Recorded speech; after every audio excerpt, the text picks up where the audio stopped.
Aray sa kuma. Sige na, amping.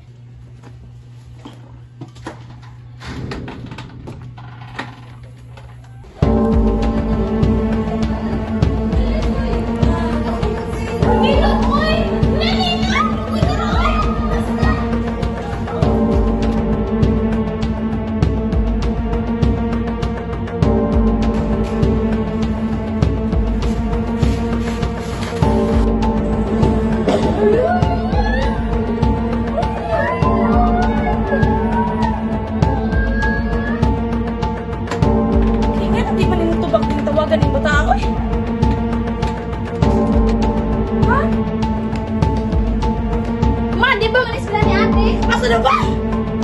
Di ba pwede mo tubag yung ate, oy?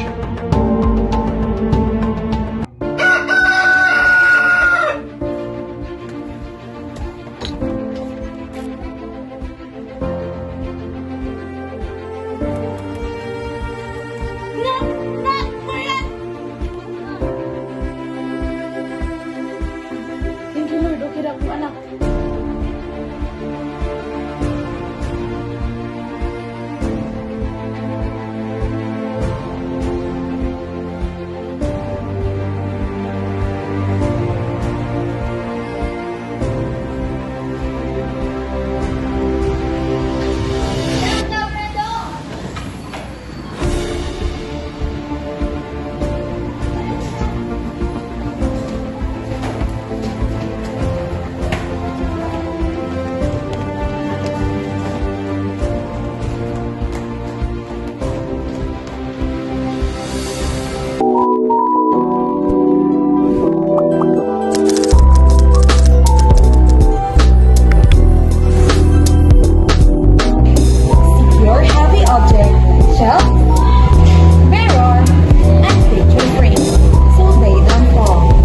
Have you removed objects from over the bed and over your head?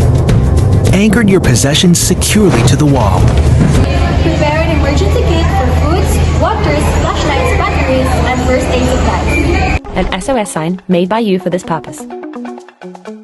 Light sticks that can provide illumination for 6 to 12 hours and can be used to signal for help in the dark. A whistle to call for help with a sound that carries further than your voice. A flashlight, preferably crank-powered, so that you don't have to rely on a single source of energy. You should include the following items for illumination: candles, a lighter and/or waterproof matches, which can also be used to light a fire, a flashlight. You should include the following items for hydration and nutrition: a supply of 6-litre bottles for drinking water, an empty 1-litre flask for use as a container to purify non-potable water with water purification tablets. If water is in short supply, drink small amounts.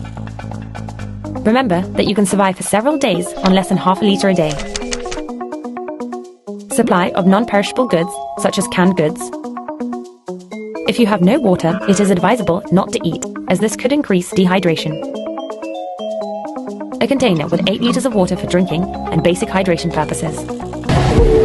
Know the safe place in your school, your home, and even in your workplace, like this sturdy table and this interior wall. If you're inside, take shelter under a sturdy piece of furniture or in the corner of a wall. Stay away from windows and mirrors. Do not face them. Cover your head and neck. Join Earth Review to practice what to do when it's right. Practice duck, cover, and hold. Not under a certain dates or label.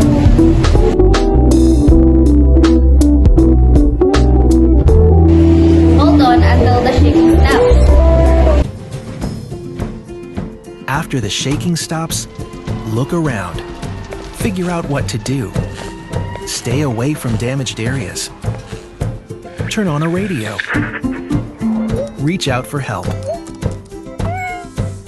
And if you're trapped, do not move about.